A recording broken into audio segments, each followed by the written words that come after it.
लखनऊ के पास एक पुराने भव्य हवेली में शर्मा परिवार रहता था।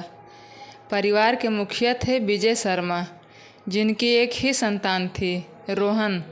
रोहन शहर में नौकरी करता था। घर में उसकी माँ शकुंतला देवी और पत्नी प्रिया साथ रहते थे।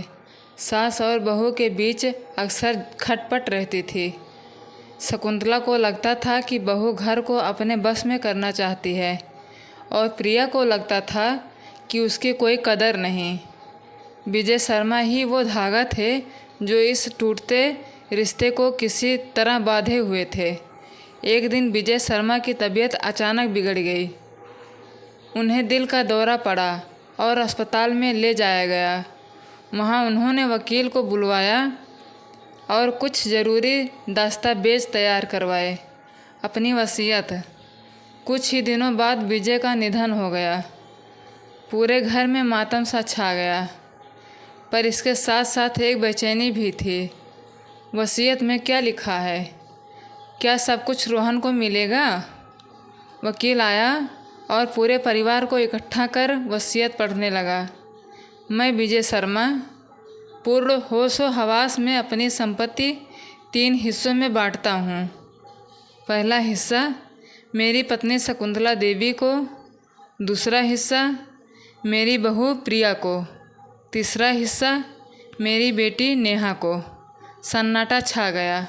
रोहन ने गुस्से में पूछा, नेहा कौन है? प्रिया की आंखों में हैरानी थी और शकुंतला देवी को चेहरा पीला पड़ गया। वकील ने शांत स्वर में कहा, नेहा विजय जी की अवैध संतान थी।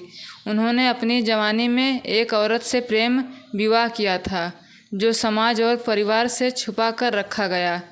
नेहा उन्हीं की बेटी है और विजय जी ने अपने अंतिम समय में उसे अपनाने का फैसला किया।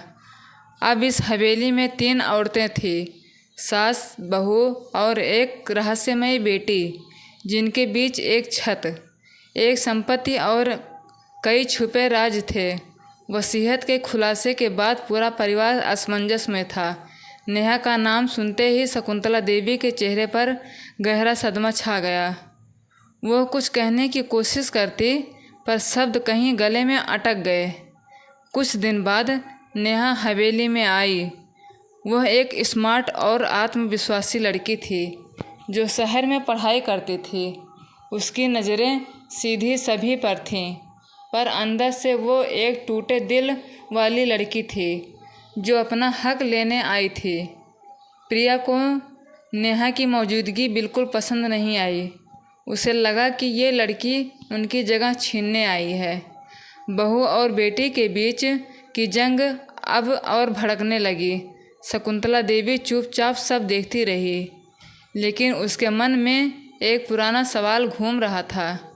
क्या विजय ने सच में उसे सब बताया था, या फिर उसके पास भी कोई राज छुपा है? रोहन को लगा कि यह स्थिति पारिवारिक सौहार्द के लिए खतरा है। उसने नेहा से मिलने की कोशिश की, पर नेहा के मन में उसके लिए कोई खास जगह नहीं थी। वह अपने पिता के प्यार और सम्मान के लिए लड़ रही थी। एक दिन शकुंतला ने नेहा को अकेला पाकर कहा, बेटी, मैं जानती हूँ तुम्हारे दिल में बहुत दर्द है, पर याद रखो, ये हवेली तुम्हारी है। तुम्हारे पिता ने तुम्हें अपनाया है। नेहा ने आंसू पोंछते हुए कहा, सासू माँ, मुझे बस यही चाहिए था कि परिवार मुझे अपना कहे।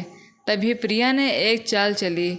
उसने अपने मामा की मदद से हवेली की कुछ छुपी हुई बातें खोज निकाली। वो चाहती थी कि नेहा का हिस्सा कम हो जाए, ताकि पूरी संपत्ति रोहन के पास आए। पर जब सच बाहर आया कि नेहा की माँ भी वास्तव में इस परिवार की एक पुरानी परिचित थी, तो सब कुछ उलझ गया। शकुंतला देवी ने नेहा के बारे में जो सच जाना, उससे वो अंदर से हिल गई। नेहा की माँ, जो कुछ साल पहले गांव छोड़कर चली गई थी, असल में विजय की पुरानी मोहब्बत थी। विजय ने अपने परिवार को बचाने के लिए उस रिश्ते को छुपाया था, लेकिन दिल में उसका हमेशा दर्द रहता था।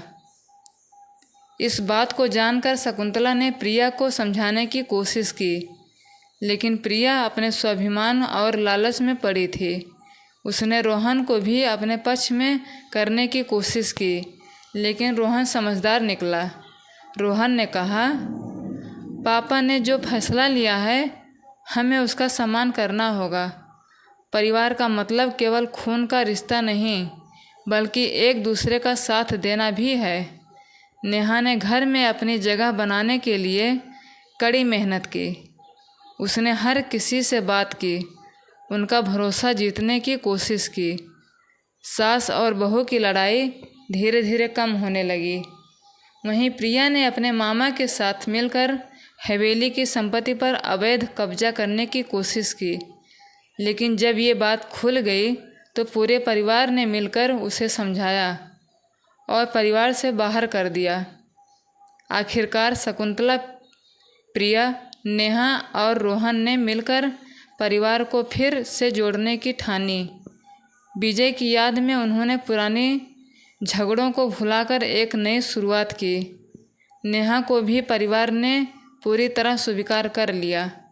हवेली में फिर से खुशहाली आई और सब ने मिलकर उस वसीयत को पूरा किया जो विजय ने अपनी आखिरी इच्छा के रूप में छोड़ी थी।